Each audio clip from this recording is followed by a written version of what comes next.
warahmatullahi wabarakatuh. Salam sejahtera untuk kita semua. Hari ini saya akan membahas mengenai latihan soal pariwisata SMK kelas 10. Nah, pada pertemuan yang lalu kalian sudah menjawab latihan soal sebanyak 50 soal pilihan ganda. Untuk presensi ganjil kalian mengerjakan kode soal A, dan presensi genap kalian mengerjakan kode soal B. Nah, kali ini saya akan membahas satu persatu butir soalnya. Nah, perlu diperhatikan dalam video ini yang saya bahas adalah soal A. Nah, sebenarnya kode soal A dan B ini sama, hanya saja yang kode soal B ini diacak ya. Jadi peletakan nomor urutnya itu diacak. Jadi nanti soal kode soal B silakan menyesuaikan saja. Jadi sekarang fokus ke soal A. Kemudian nanti silakan jawaban kalian dibuka, jika salah silakan dicoret kemudian dibenarkan di sebelahnya.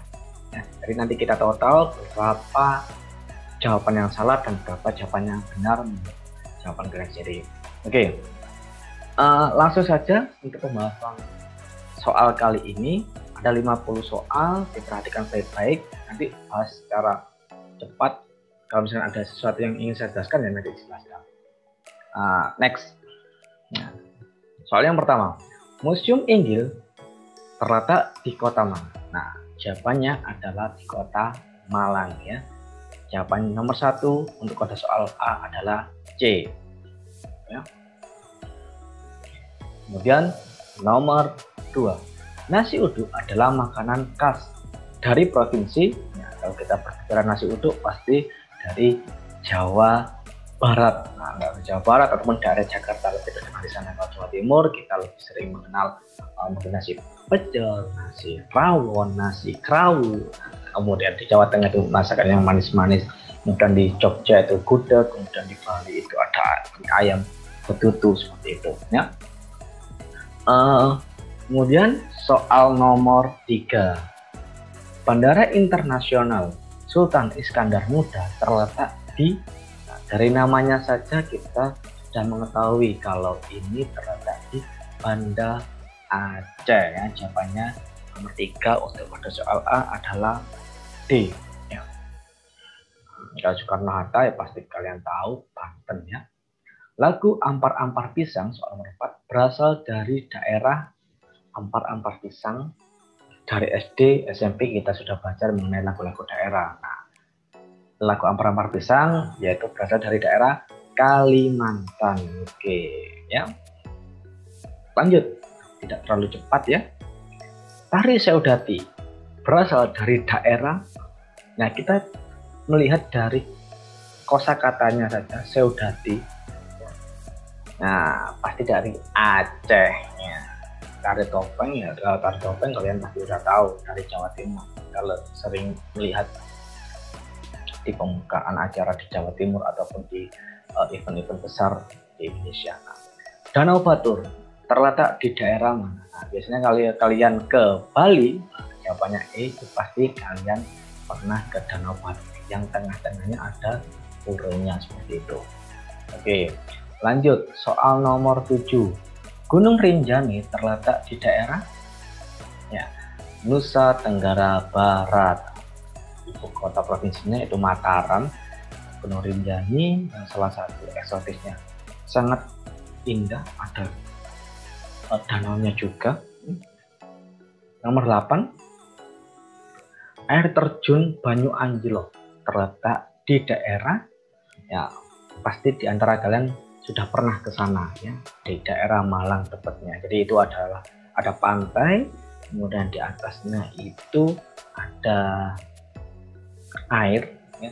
Kemudian air itu dari air biasa tawar ke pantainya seperti air hujan, jadi banyak anjlok seperti itu. Nah, untuk mencapai ke sana kita harus menyeberangi pulau naik kapal. Nah, kemudian nomor 9, keuntungan yang tidak diperoleh oleh masyarakat di sekitar tempat wisata.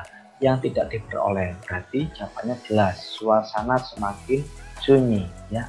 Kalau pendapatan pertama itu pasti wawasan semakin luas, mengenal banyak orang, daerahnya semakin terkenal. Itu adalah dampak positifnya. Kalau dampak atau yang tidak diperoleh, dampak negatifnya suasana semakin sepi. Tidak mungkin di tempat wisata itu sunyi, pasti ada lalang orang lainnya.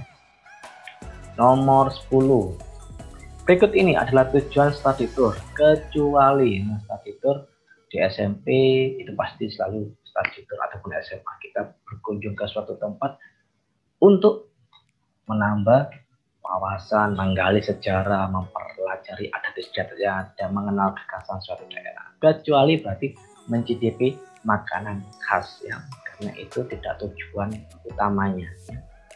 Jadi jawabannya nomor 10A adalah C. Lanjut, nomor 11. Tujuan dari penjualan tiket di tempat-tempat wisata adalah sebagai berikut. Kecuali, ya, ketika kita menjual tiket di tempat wisata, itu tujuannya apa? Tapi kecuali yang ditanyakan. Menambah pendapatan daerah? Pasti. Memberi gaji pada pegawai di tempat wisata tersebut? Pasti. Karena bisa jadi income-nya dari tiket itu tadi. Menambah keuntungan pribadi. Nah, jawabannya yang ini. Jadi tidak mungkin kita menjual tiket untuk keuntungan pribadi semata. Untuk merawat tempat wisata bisa untuk operasional, ya, biaya perbaikan sarana dan prasarana. Nah, seperti itu. Nomor 12.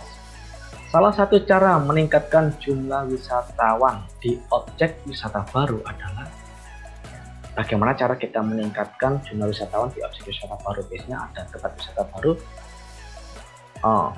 pegawainya atau orang-orang sekitarnya bingung, kita harus ngapain ya? Yang pertama, paling penting adalah memperbaiki sarana dan prasarana tempat wisata. Jawabannya adalah D. Kalau tempat wisata itu sarana dan prasarananya mumpuni, ada fasilitas-fasilitas yang dibutuhkan orang, ya pasti akan orang tertarik untuk kesananya. Kemudian soal nomor 13.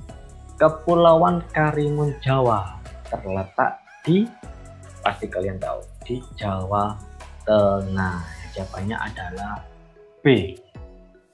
Jepara, di atas, di pantai utara.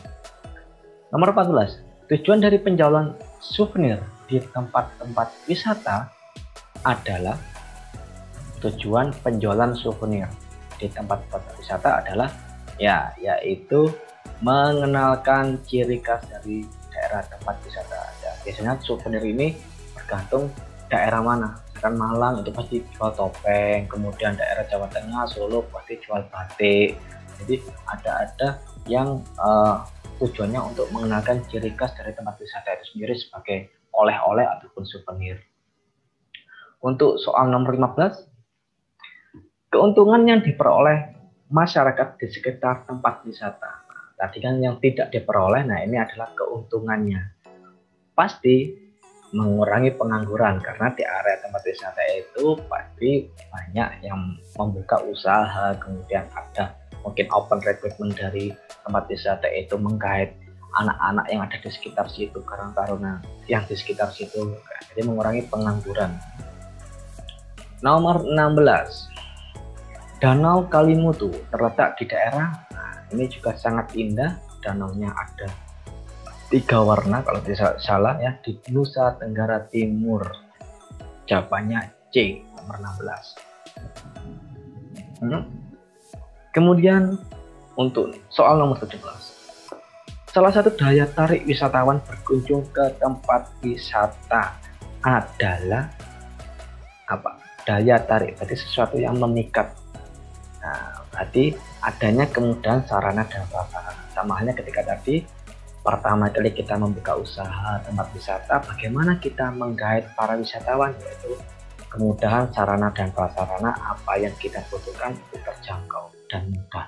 Nah, misalkan air bersih, musola, toilet ataupun tempat parkir, kemudian akses jalannya seperti itu ya. Nomor 18.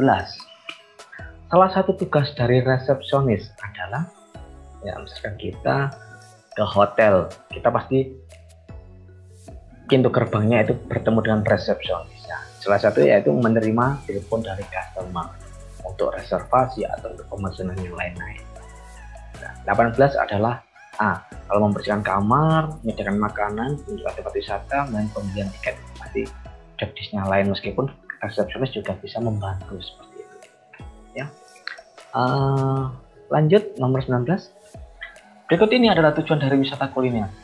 Tujuan dari wisata kuliner pasti mencicipi makanan khas dari suatu daerah itu. Jadi ketika kita ingin berkunjung ke suatu daerah dengan tujuan untuk wisata kuliner, ya pasti dimakan. Misalkan di Instagram kita bertemu, oh di Madura ada bebek, kemudian di Surabaya ada rawon atau lontong balap, kita akan pergi ke sana untuk wisata kuliner. Seperti mencicipi makanan khas dari suatu daerah. Nomor 20.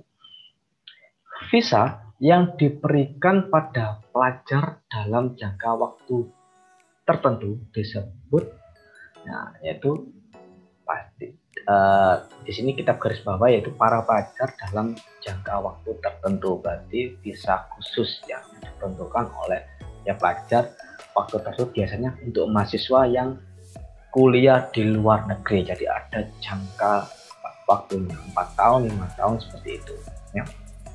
Lanjut nomor 21. Suatu restoran kecil yang mengutamakan penjualan cake, sandwich, kopi, dan teh, pilihannya makanan terbatas dan tidak menjual makanan atau minuman yang beralkohol adalah, ya jawabannya adalah A, kafe ya. Karena kalau kafe kita cenderung lebih makanan-makanan ringan, sedangkan kalau kantin itu lebih ke makanan-makanan yang lebih bervariasi. Kemudian cafe shop itu hanya kopinya saja. Restoran atau rumah makan berarti pasti makanan berat. Roti seri berarti seperti pastry, hanya makanan kue saja. Sedangkan di sini ada makanan-makanan yang lainnya. Nah, itu 21A, Cafelaria ataupun kafe. Nah, ini dua-dua. Ini pasti mungkin dari kalian banyak yang salah ataupun banyak mungkin juga yang benar. Kita lihat di yang A. Gambar di bawah ini adalah, jawabannya adalah A. Wah, bungalow. Apa itu Pak bungalow? Nah, bungalow ini sejenis penginapan rumah yang terdiri dari satu lantai. Nah, bungalow ini antar customer itu dibedakan. Jadi rumahnya itu adalah rumah 1, rumah 2, rumah 3, rumah 4. Jadi terpisah, tidak menjadi satu bangunan. Ya. Jadi bungalow ya, misalnya kita lihat di situ adalah satu rumah mungkin diisi satu keluarga, kemudian di rumah lain seperti itu, tapi dalam satu kawasan, hanya saja rumahnya berbeda-beda dan hanya satu lantai. Itu bungalow ya. Kalau homestay ya sebuah penginapan tapi dalam satu area itu ada kamar A, kamar B, kamar C, dan seterusnya. Apartemen ya pasti bangunnya lebih tinggi, klasmen itu lebih murah seperti yang kos-kosan, in juga hampir sama seperti itu ya. Nah, kemudian nomor 23.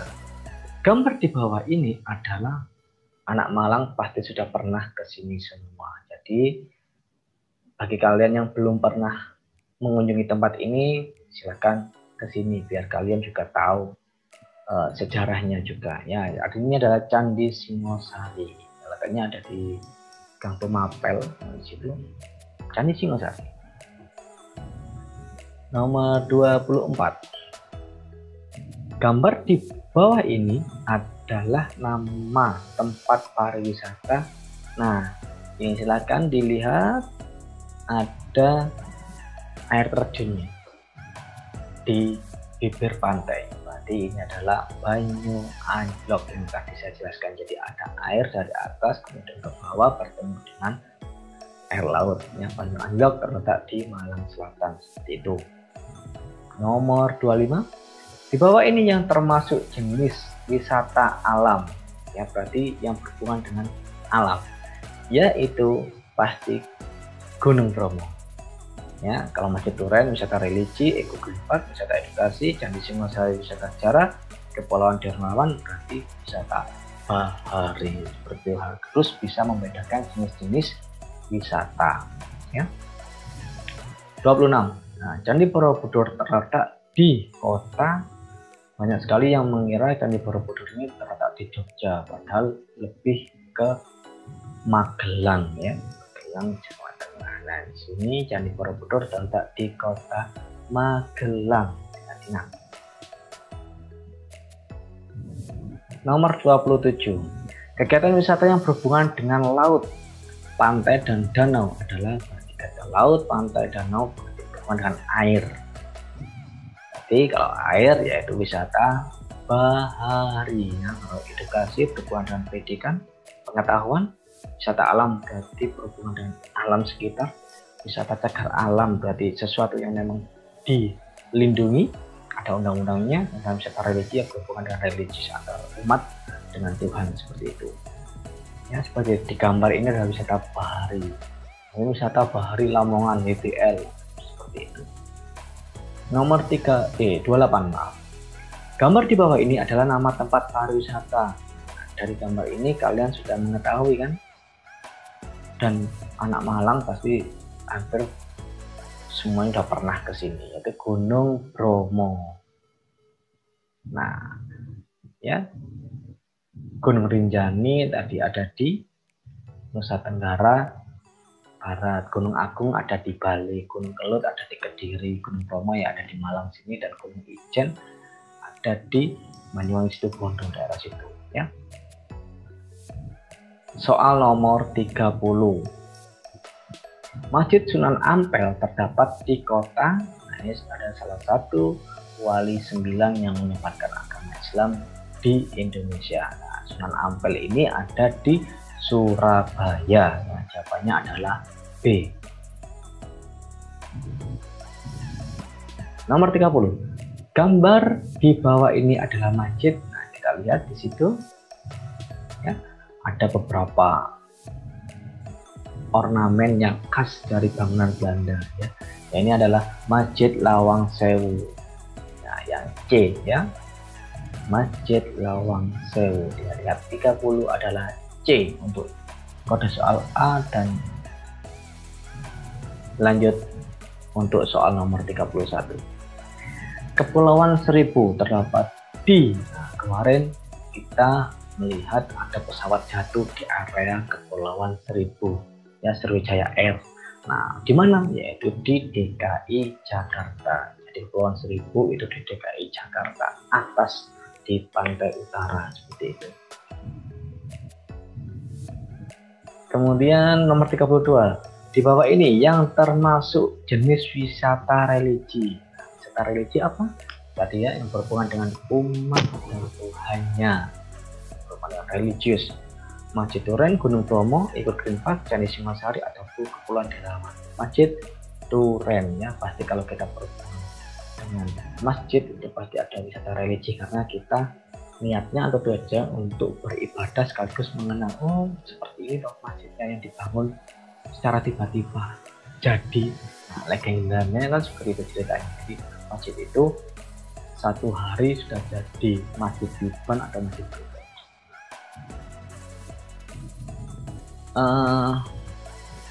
Lanjut. Paspor yang diterbitkan untuk kalangan petugas administrasi dari suatu misi diplomatik adalah diplomatik adalah berhubungan dengan antar negara. Ya, nomor 33 untuk kode soal A adalah paspor dinas, berhubungan dengan hubungan antar negara dan petugas administrasi suatu misi. Kita jawab yang A.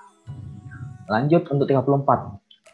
Lagu O Ina Nikeke berasal dari daerah Sulawesi. 34 jawabannya B. Kalau hampir bisa tadi dari Kalimantan. Nah, berikut ini adalah tujuan dari wisata kuliner. Kalau wisata kuliner tujuannya yaitu tadi mencicipi makanan khas. C ya, 35C.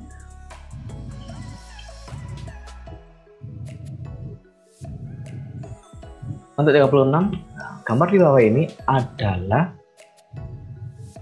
Candi Sewu ya. Candi Sewu ini nama lain dari Candi Prambanan ya, karena ada 1000.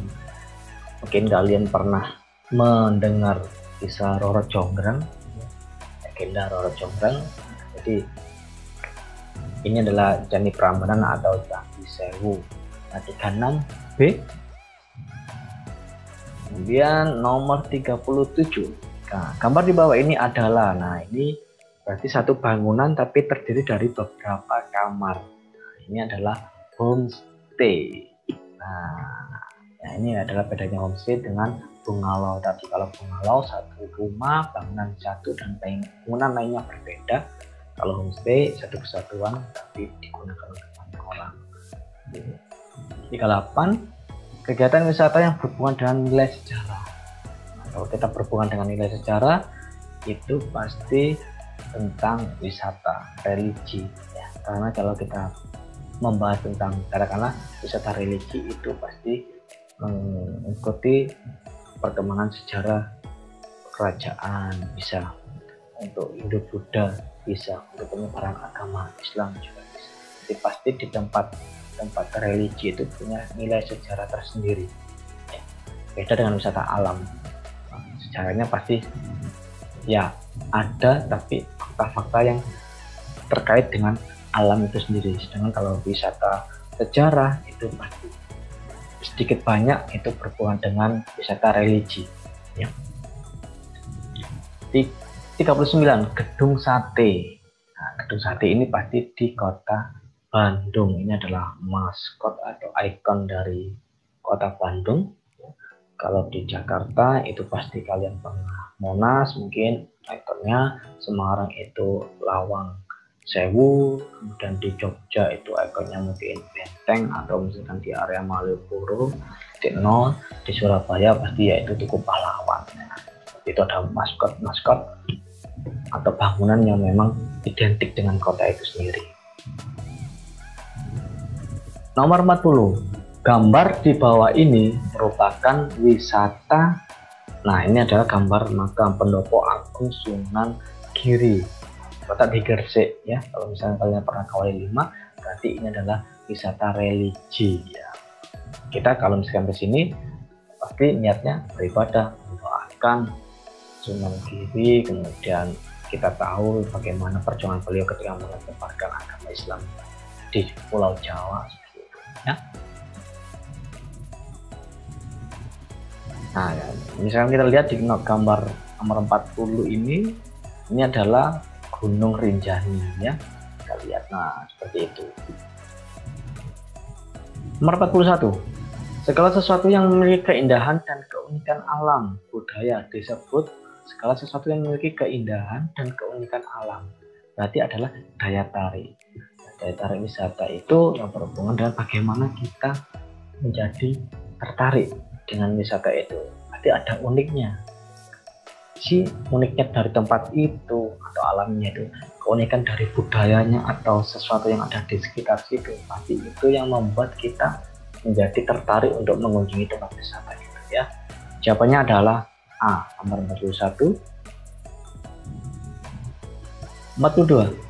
Menambah devisa negara merupakan dampak positif sektor pariwisata dalam bidang.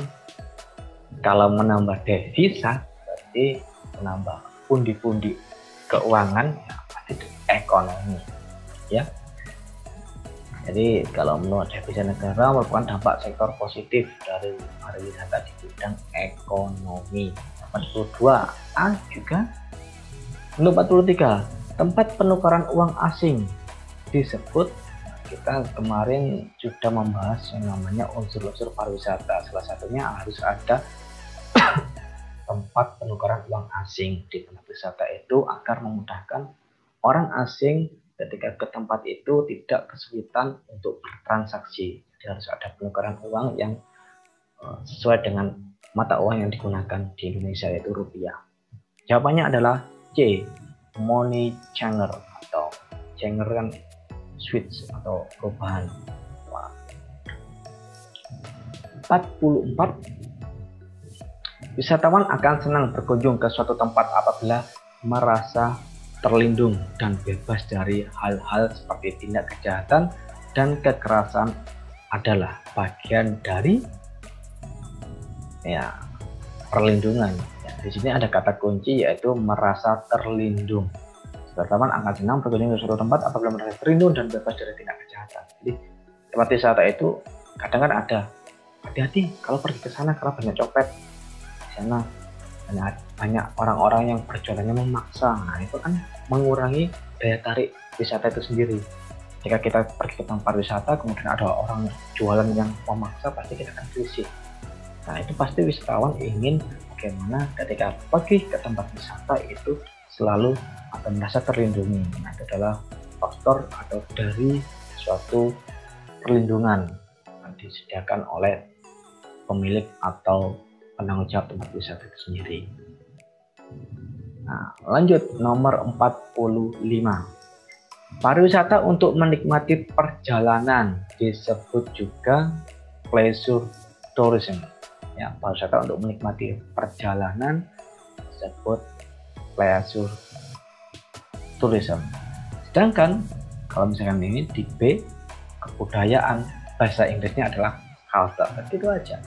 Adventure berarti tentang petualangan, sport berarti tentang kesehatan atau olahraga. Rekreasi berarti untuk bersenang-senang. Jadi untuk perjalanan cuma musafir, move ya, cuma ya. 46. Usaha jasa pemesanan sarana, pemesanan tiket, akomodasi, dan pengurusan dokumen merupakan tugas dari, kalau kita berhubungan dengan usaha jasa yang untuk pemesanan sarana, kemudian pemesanan tiket, penginapan, akomodasi, dokumen, jadi tugas dari agen perjalanan wisata. Jadi kalau agen perjalanan wisata itu sama halnya seperti travel, kita tinggal bayar, kita udah jadi semuanya, mulai dari paspor, mulai dari penginapan, mulai dari schedule apapun itu. Dengan kita umroh kita pasti bayar, dan apapun udah jadi, udah diatur seperti itu ya. Jawaban nomor 46 adalah D. Nah, sedangkan di situ untuk penyedia makanan berarti restoran, usaha jasa wisata. Ondel-ondel nomor 47 merupakan kesenian dari daerah. Ondel-ondel pasti kalian tahu dari daerah Betawi. Ini jawaban A dan B salah ini ya, mendapatkan Banten ada double, maaf ya. Jadi lebih mudah kan menjawabnya, pasti Betawi. Kemudian dari sisi kanan ini upacara yang membawa hasil bumi, kemudian membawa bentuk persembahan untuk sesuatu yang memang dipercayai ya. Ini ada Kuningan yang di Bali ya biasanya. Untuk nomor 48, gambar di atas merupakan jenis objek wisata. Nah di situ ada orang atau sekelompok orang yang olahraga rafting atau arung jeram. Berarti di sini adalah wisata alam, yang berhubungan dengan alam. Ya, meskipun di air bukan berarti ini wisata bahari, tapi ini berhubungan dengan alam. Nomor 49. Adat istiadat dari Jawa salah satunya adalah mitoni, yang berarti miton pitu ya, istilahnya dari bahasa Jawa adalah pitu, yaitu 7 bulanan ya. Jadi kalau misalkan kita itu mempunyai atau hamil nantinya, atau mungkin saudara kalian atau ibu kalian, itu pasti ada yang neloni, berarti yang ketiga. Kemudian ada mitoni, itu berarti 7. Nah sedangkan yang di B ini ada istiadat dari Jawa yang selanjutnya ada mupu, berarti adalah memungut anak. Biasanya kalau misalkan orang tuanya itu dengan anaknya itu fotonya sama, biasanya itu anak itu kadang ditaruh di terasnya orang, pura-pura diambil atau ya beda-beda. Kadang setiap adat, setiap daerah juga punya kepercayaan sendiri atau perlakuan sendiri lah. Seperti ini ada di istiadat Jawa, ada yang melakukan juga ada yang tidak, itu bergantung dengan kalian sendiri. Soal yang terakhir nomor 50. Nah, Candi Borobudur merupakan candi dengan basic agama. Nah, basic kita seperti hari besar Waisak itu selalu dengan ikon Borobudur, berarti yaitu Buddha. Ya, jadi diingat-ingat ya. Sedangkan yang di B Pura, Pura itu berhubungan dengan agama Hindu ya. Ada 50 soal pilihan ganda. Sekarang silakan kalian total jumlah salahnya ada berapa, kemudian jumlah benarnya ada berapa, silakan dikalikan 2, kemudian kalian nilai sendiri berapa, dilingkari, diberi tanda tangan, kemudian silakan difoto dan diupload di Google Class yang nanti saya akan bagikan linknya. Jadi saya ingin mengetahui kejujuran kalian. Kemarin kalian sudah mengumpulkan versi yang belum dikoreksi, versi kalian sendiri, dan ini adalah versi yang kalian koreksi. Apakah ada jawaban kalian yang salah kemudian kalian benarkan, atau memang apa adanya, seperti itu ya. Jadi terima kasih untuk pembahasan soal kali ini.